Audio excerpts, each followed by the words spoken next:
Guys चाहिँ मेरो पहिलादेखिको आउने इच्छा थियो आज। अब त ठिकै डेङ्गु लाग्यो भने छैन है। कसैले लाइटर लिएन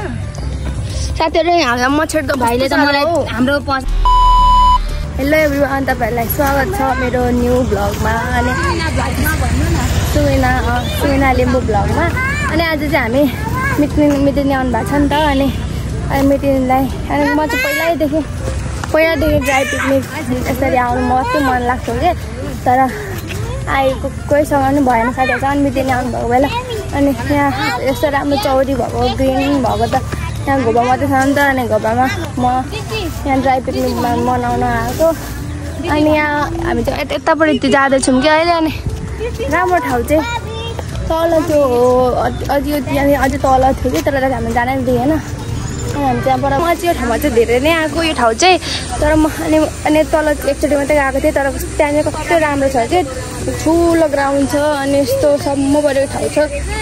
एकचोटि हामी त्यो म मेरो बुढीको दिदीसँग गएको थिएँ त्यति बेला कति राम्रो ठाउँ थियो अनि त्यहाँनिर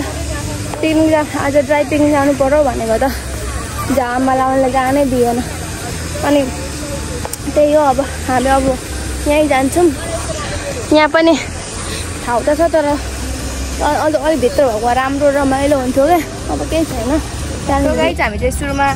पन्ना ओछ्याउँछौँ हामीले चाहिँ गार्डहरूले नबनाउनु भन्नुभएको छ अलिक पर झार्नु होला है त्यहाँ पन्ना चाहिँ म सुत्ने लिएर आएको साथीहरू कस्तो राम्रो देखिँदैछ नि ठाउँ।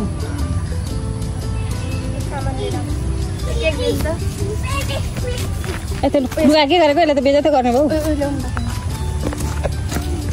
चाहिँ यो खोला गइरहेको छु।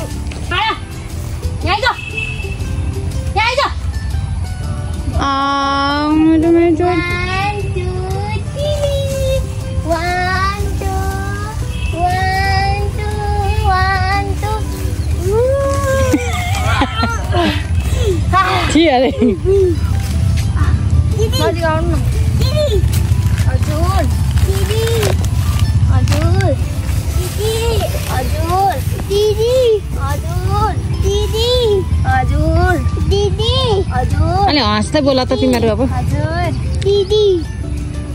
दिदी के हो मामा चाहिँ हामी यहाँ खानेकुराहरू सेट गर्छौँ अनि त्यसपछि मजा खोलेको चाहिँ नहरे यस्तो छ मैले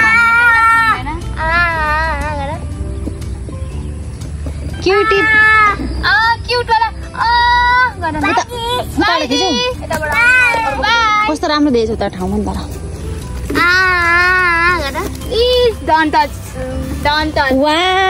भन्दै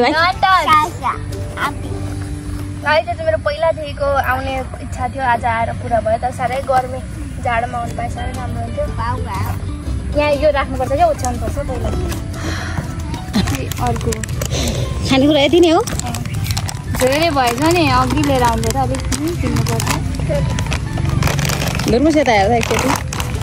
सो गाइस हामीले चाहिँ खानेकुरा त के पनि नलिआएछौँ मितितिर म मात्रै आउने प्लान भएको थियो अनि हामी धेरै खाना थियौँ हामी त वास्तै गरेनौँ खानेको त यति नै भएछ अब यति नै खानै जाने यस्तो गर्मीमा साह्रो आएको छैन त डेङ्गु लैजाने हामीले अब त ठिकै डेङ्गु लाग्यो भने छैन है। कसैले लाइटर लिएन ला लाइटर के साह्रो मच्छर आएको साथीहरू यहाँनिर त राम एक सेकेन्डमा थोरै लु खाऊँ ल cake happy birthday to you हैन ह्याप्पी बर्थडे टु यु हजुर happy birthday dear Prashant happy birthday to you ल खाम सो गाइस हाम्रो चाहिँ महाबिजोग भयो हामी ड्राई पिकनिक आएको अरे हामीले लगभग 10 मिनट पनि हामी राम्ररी खाएनौँ पनि के पनि गरेनौँ। यहाँनिर हामी बसेको 5 मिनट पनि नभइकन मच्छर यत्रो गोलो आएर हाम्रो टोक्नु थाल्यो। अब म त्यसमा भिडियो पनि बनाउनु मन लागेन कप्लो खाएँ अनि उठेर अब यता यसो हलिन निस्केको छु त्यसलाई टोक्दै होला मच्छरले भाइलाई। अब मिटिङ मेरो कायो ल्याइदिनु म कपाल बनाऊँ त्यहाँदेखि गाइस मैले चाहिँ यो कपाल चाहिँ मैले के भन्छ गर्मी साह्रो भएर मैले बाँधेको थिएँ म कपाल खोल्न सक्दिनँ नि त त्यही भएर खोलेको थिएँ अनि बाँधेको थिएँ अब चाहिँ खोल्ने अनि अनि म भिडियो फोटो बनाउने अनि सोचे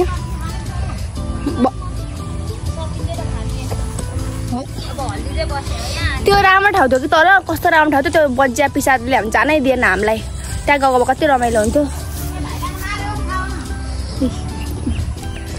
ब्लगमा के भन्न न ठाउँको बारे तर साह्रै ठुलो एरिया रहेछ म पनि कहिले आएको थिइनँ क्या यता गोबा एउटा हाम्रो फुङनाम गाउँ जत्रो छ अनि के भन्छ धेरै राम्रो रहेछ तर मच्छर चाहिँ एक्सपेक्टेसन भर्सेस रियालिटी निकाल्थ्यो अघि आउनु पर्थेछ गाइड सबैहरू भुलेर पनि यो गोपाको यो ठाउँमा चाहिँ यस्तो अलिअलि बेलुका हुने टाइममा चाहिँ यसरी आउनुहुन्छ भने नआउनु होला तपाईँहरू डेटिङ आउनुहुन्छ भने नआउनु होला या तपाईँहरूलाई मच्छरले खाएर तपाईँलाई ड्याङ्गो बनाइदिन्छ ड्याङ्गो आउनुको बेफाइदा होला नि हुन्छ त्यस्तै भयो आज हामी आज यहाँ ड्राई पिकनिक मनाउन आएको हामीलाई त आज ड्राई पिकनिक मनाउनु ड्राई पिकनिक मलेको बिस्तारी मजाले ड्राई पिकनिक भन्नु न नअत्ताली ड्राई पिकनिक मनाउन आएको तर हामीले मच्छरले आज खाएर हामीलाई नै ड्राई पिकनिक हामीलाई ड्राई बनाइदिइसक्यो अनि हामीले खाने कार्यक्रम 10 मिनटभन्दा भित्र सकेर अझै त्यतिकै छ अब अझै पनि छ हामीले चाहिँ फेरि यो ग्रुपमा हामी धेरै खाने खालको मान्छे छैनौँ कि अनि लिएन पनि धेरै अनि त्यो पनि उब्रो अब के गर्नु अनि मच्छर नभएको भए चाहिँ बिस्तारो आधा घन्टा लाएर खाइन्थ्यो होला तर के गर्नु मच्छरले हामीलाई बाँची खान दिएन त्यही भएर